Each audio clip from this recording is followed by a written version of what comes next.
Hey, I'm Matt with Meat Church. Let's make mesquite smoked barbecue chicken quarters with jalapeno glaze.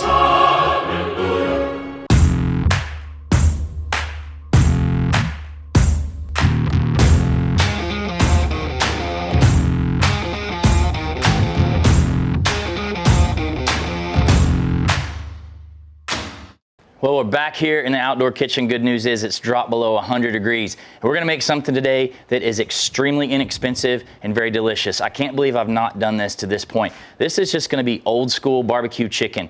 To me, smoked chicken is just kind of a quintessential barbecue item. And I like, this can be applied to halves or quarters or pieces or whatever you wanna do. But we're gonna do chicken quarters today. And one of the reasons I'm doing it is it's super inexpensive. So a package of 6 thighs is $3.30 at our local HEB. So it's 55 cents a portion. Talk about a cheap dinner. It couldn't be any cheaper. We're gonna smoke this with mesquite wood, which I'm excited about. We're gonna end up glazing it with a little bit of barbecue sauce and a jalapeno glaze. And before any of you tune out, because you heard the word jalapeno, this is my man Big Wick's Mesquite Smoked Jalapeno Glaze. It's one of my favorite barbecue products in the world, and it is not hot. I would describe it as mild to medium. This is awesome because it's smoky with a jalapeno flavor, much like our Honey Hog Hot Rub. It's not hot. Your kids can eat this, so don't run away from this. And obviously, if you don't want to put this in the sauce at the end, you don't have to. But Wes Wicker, friend of mine, he makes this, and I kind of want to demonstrate this. If you guys ever come to Meat Church Barbecue Supply, I only sell items in it that are friends of mine and things that I use on what I call my barbecue journey. I don't have anything in my store that is to just make a nickel. It's all stuff that I believe in. I can't handle hot wings at Hooters. And I can handle that just fine. It's not hot. It's like so good, like tangy. There's so much stuff you can use this on. You guys have seen us use this on smoked cream cheese. It's amazing. But one of the things that I like to do when I make barbecue is I like a sweet heat. So I'll mix a pepper jelly or glaze like that with some barbecue sauce, and that's what we're gonna do at the end. But let's jump into the star of the show, the chicken. Let me glove up here. So anytime I'm making poultry, I like to brine it. So I'm not gonna put you through how I actually do this, but our bird baptism brine, since I'm making a smoker full, I'm cooking for my whole crew at work today, I use the entire package. The directions are here on the bottom of the bag, but that's one of our most popular products, particularly at the holidays. But I like to brine to impart moisture into poultry. I like to do the same thing with fish. So I mixed that with a gallon of water, I heated it up, 100% cooled it down, and then I poured it in this food safe container, and I brined this chicken overnight. I did this last night right after I made my family's supper. It's morning here. So an overnight brine was good for me. When I competed, I'd brine for at least 4 hours. Some people like to do overnight. So I'm gonna pull all these out of here. I'm gonna go rinse them off and pat them dry, and then we're gonna move on to cooking.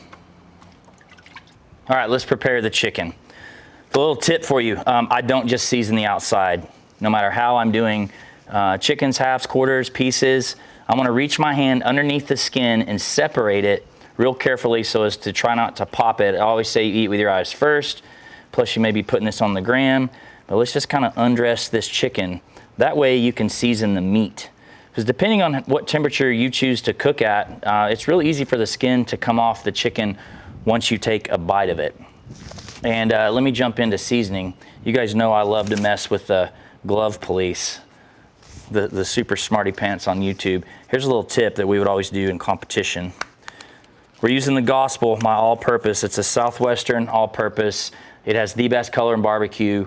If you're just making barbecue, that's what I'm gonna use generally. Grab another glove. Like I said, just season the meat first. Now keep in mind, you're gonna season the meat and you're gonna season the skin, so don't go too crazy on it.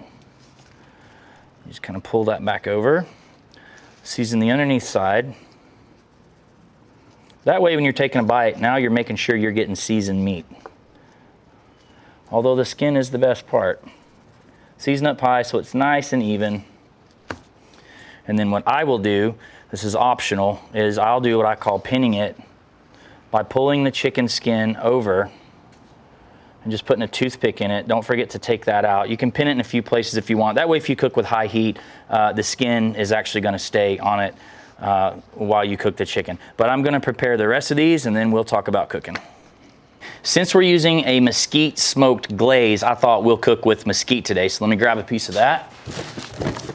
So I'm using Texas honey mesquite from Gourmet Wood in Fort Worth. I'm not affiliated with these guys, but this is the wood that I have always used when I buy split wood for my wood racks for all my offsets, or if you want a box like this, it works really well in smaller pits. We sell this stuff at Meat Church Barbecue Supply in Waxahachie. We've got all flavors. We've even got their pizza wood. If you've got a tabletop pizza oven, that stuff's super handy. But mesquite, I love.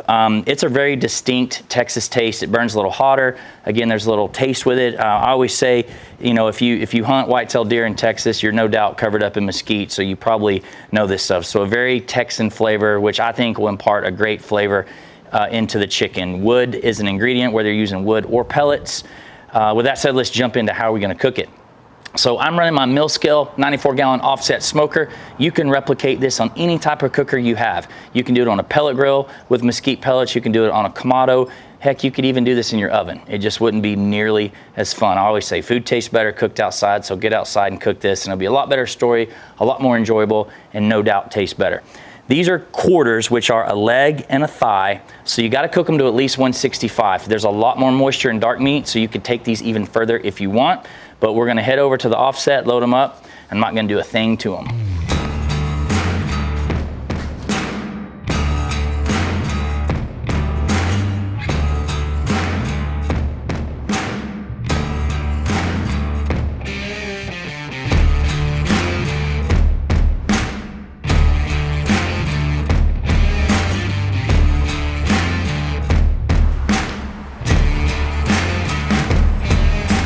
While the chicken's cooking, let's make our sauce.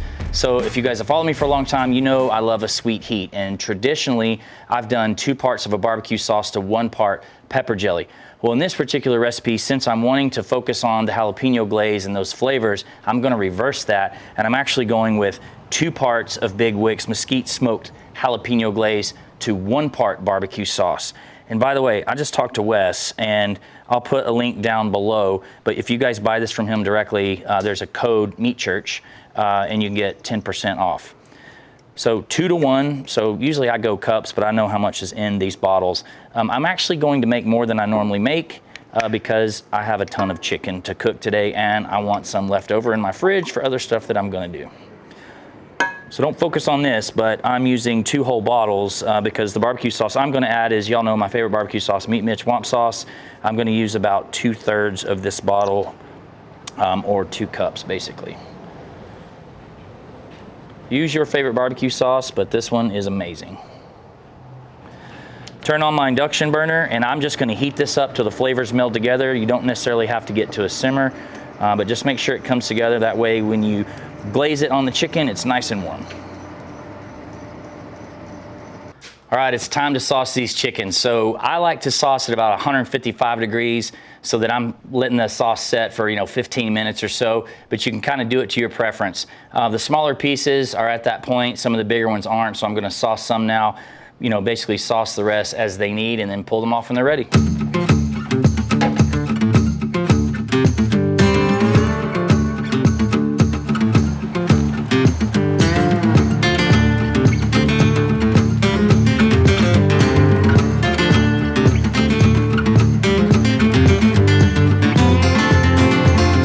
All right, these chickens are starting to finish, so the ones that are done, we're gonna pull them off and get them over to the block.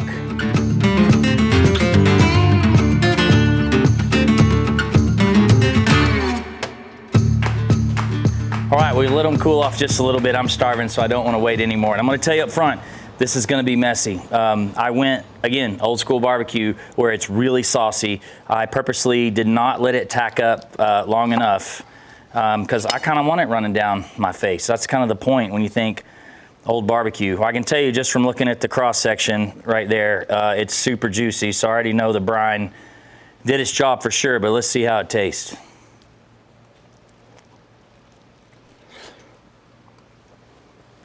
Juicy.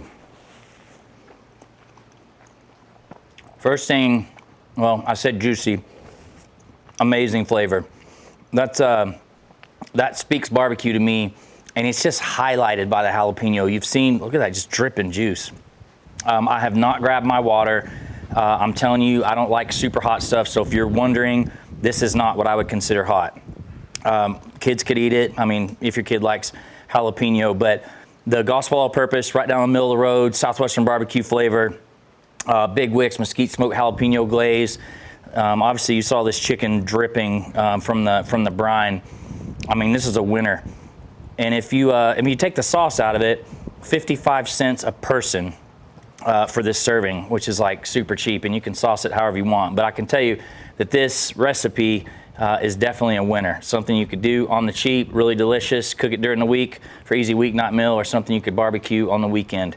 But anyway, if you guys like what we're doing, make sure you like the video, tell all your friends about us, and please subscribe to the channel. Your subscriptions are how we continue to do these free how-to cooking videos with no 60-second talking commercials in the middle of them like all other content creators. So subscribe for us, and we'll see y'all next Wednesday.